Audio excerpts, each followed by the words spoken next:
Hi Internet, this is Shadow Siren 88 coming to you guys finally with my plus size discussion topic. And I want to use plus size discussion being that this is an open discussion. This is not about talking about the fat debate because debate to me sounds more like an argument. And I have a lot of material to cover. This is my third time attempting this, and I'm hoping I'm not going to ramble too much. So the subjects I kind of want to cover is I know here in the States, in the United States, that and I'm sure there's other places too that have this issue because America has this real big obesity epidemic, and then we just view other countries as not having any plus size people at all. For example, like Japan, we just assume Japan's a country of skinny people, but that is not the case. Every country has their own people that are of different sizes and different variations. Just here in the States, just a little bit different. And there's a lot of different factors, and I will bring up some of those potential factors here. And in terms of being a scientist in zoology and marine biology, I know there's some topics that have come up that have discussed being fat or plus size can have genetic effects. For example, there is a topic called epigenetics that discusses environmental factors turning genes on in later generations. For example, say our grandparents were in the Depression, like mine, and they struggled to put food on the table and had very poor nutrition during that period, like mine, my grandmother. And because of those factors happening at a certain time period of her development, i.e. her being very, very young, like a toddler, or even when her mother, my great-grandmother, was pregnant with my grandmother, those genes got turned on to let her cells know that it's a little bit nutritionally strict out here. You're probably not going to get enough to eat, so it's going to be really important for you to put on weight when there is food available. And thus, her genes may not have particularly been turned on, but those genes probably remained on for the next generations, like my family, myself, because most of my generation in my family is heavy set or plus size. But we also are of Dutch descent, which makes us have larger frames in general. And I don't know how much of you guys can gauge from me physically other than the few times I've stood up in a video, and I'm not helping because I'm wearing a very baggy shirt, but just from my face alone and most of my upper body, I do not look like, or I may not come across as a plus size individual. I am 5'7", and I do weigh 235 pounds, and I am very comfortable at this weight. But my proportions are somewhat in a different area. I have 52-inch hips, but I have 10-inch difference between my waist. And I am somewhere in the 40s in my bust. So finding pants is a nightmare. And because I put all my weight on mostly on my legs, but also on my arms. And thus I have an average-looking torso, but I'm plus size everywhere else. And I know here in the States, it's become almost an obsession to talk about weight in terms of dieting or exercise, because here in the States, and I'm sure other places, and I keep saying, I don't want to exclude talking about other countries or other parts of the world, because I'm only familiar with stuff here in the States, just like I'm only familiar with talking about the plus size spectrum from a female standpoint, because I'm not a man. I'll try and get opinions from my guy friends if I can, or if they're willing to talk to it about me. But most of my heavier guy friends are kind of jerks. But anyway, and it is mostly consumed by women, because most of the media is consumed with this one demographic of body type.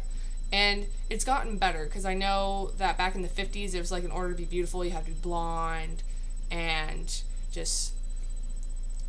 it was actually, it's weird because it was both better and worse in the 50s, because in the 50s, it was at least a more reasonable body type. It was more curvy, and nowadays, it's like super skinny, and then it's just not everybody's going to be super skinny. So it leaves those of us that are not super skinny to argue within ourselves and with each other the fact of, if I'm not skinny, am I still considered beautiful? Because there's this skinny girl on the top cover in this magazine that's calling her beautiful and saying all these things that'll make you beautiful, and being a certain size, wearing certain clothes, and it's just not realistic, because beauty is not only defined by your culture, but it's also defined by your personal preference. And I know that I'm going to try and stay on topic. I'm trying not to get too out of weight here, so I'm going to try and break this up into separate videos so I can cover everything. And I'm going to address more of my personal experiences being a plus size individual. And I'm going to start with the fact that I know that I'm going to try and not be too doom and gloom about it, but I'm going to just summarize things that have happened to me, such as bullying or hazing or fat shaming. And my honest opinion about it, from what I've gauged, both from my personal experiences, but also from learning animal behavior to the degree I have. I'm not a behavioral zoologist, so this is my own personal assumptions. That whenever you meet somebody new, just like when two animals meet in the world, there is going to be a conversation and body language of dominance. Now, being people, we no longer really think about our body language and the conversation it tells to other people as much because we're more verbal. But when any organism meets another one, there is going to be that discussion of dominance, and it's always going to happen. And really how they handle it is really what's going to determine the outcome. So, say for example, you want a human example. You see a bunch of people on the bus, and automatically you're looking at them visually and gauging your ranking or hierarchy level amongst them. And that can be things like, oh, they're dressed really lazily, so they must be a slob. Or, in this case, that woman in the chair there is fattier than I am, so therefore I am superior to her. And that is not mentally a good thing.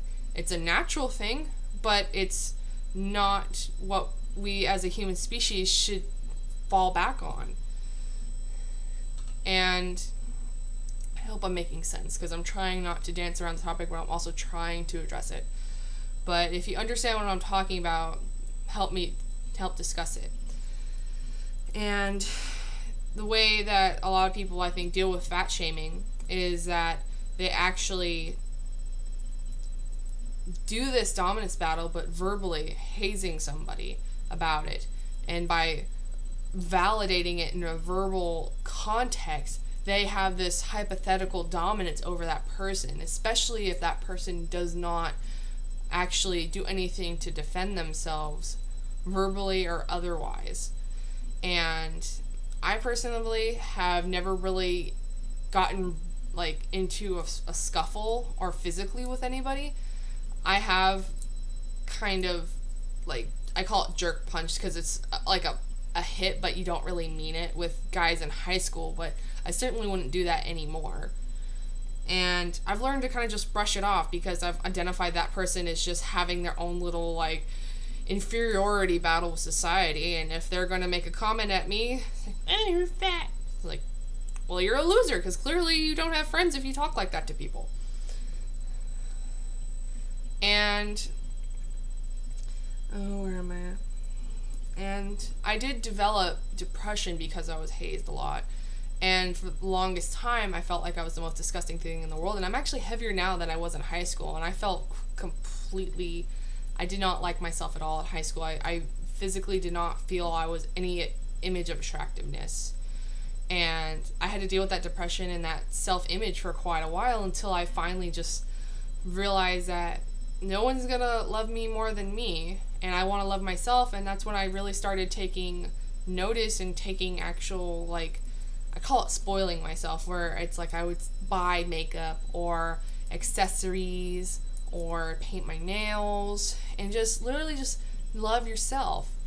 And I feel like it is kind of a very superficial or thing to do, but I'm more comfortable in my body. I adorn it. I love it. It's beautiful. And I get compliments quite frequently. And really, a compliment is really what helps get you through the day sometimes, when you're having those really low points. And some of those compliments can be creepy, and some guys will admit it being creepy, but you just kind of walk away and it's well, okay. But a compliment is a compliment. And I would like to let people know that because the real root of my conversations, my discussions, my comments is that I want, if you're a plus size woman or a man, or just have body image issues in general, I want to try and help you learn to love yourself, because everyone is beautiful, because everyone is different. If there was an actual definition of beautiful, we'd all look the same, and it would be a very boring world. And it would just be bland, because we see everything every day, because every person in the world has their own form of exoticness that actually it defines your beauty, because there's going to be certain people that look a little nerdy like myself, but also very fashionable, and you learn to mix these personas that we become familiar with as we grow, and someone's probably going to notice and actually think that's kind of cool. And just individuality and confidence is really what attracts people. It's like, even if you're a really hot chick or a hot guy, if you stand in a room full of people, you stand in a corner, you just kind of like keep your eyes to the ground, don't talk to anybody, that's not really going to be attractive, and you're not going to go anywhere. Maybe there's going to be someone brave enough to come up and talk to you, but if you're really shy and awkward, then it's going to really just go downhill from there. But if you're just an average looking person and you're really outgoing, really confident, you smile, really animated, just putting out all this good energy, people are going to be attracted to you, because they're going to think you're a cool person, you're going to be cool to hang out with, because they like positive energy, they like positive people. And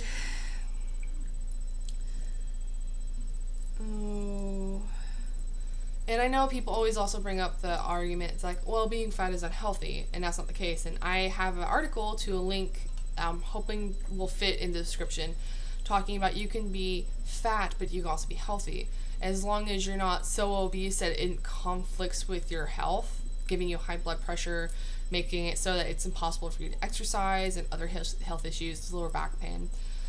And because you can be heavier set, but you can also be healthy. I used to have higher blood pressure when I was a lighter weight, but now I don't anymore, because I eat healthier.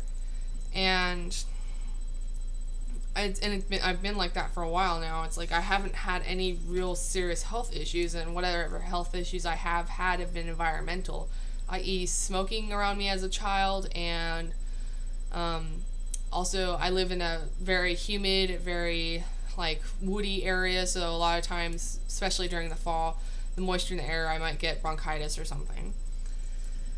But I also had a lot of, because also emotional factors will also affect your weight, because my father passed away when I was very young, and I remember being younger and being depressed, and what I would kind of do to deal with that depression is I would sit in front of my TV, and I was like 7 or 8, and I would, because my mom, we lost our family circle type situation. Like, I don't remember eating at the table anymore after that. So I would just eat in my room, and sometimes I would just be so lazy, I would be laying in bed eating dinner or anything. And that's probably how I got started, because I was a average healthy kid. And then I just kind of like accumulated weight because I was comfort eating.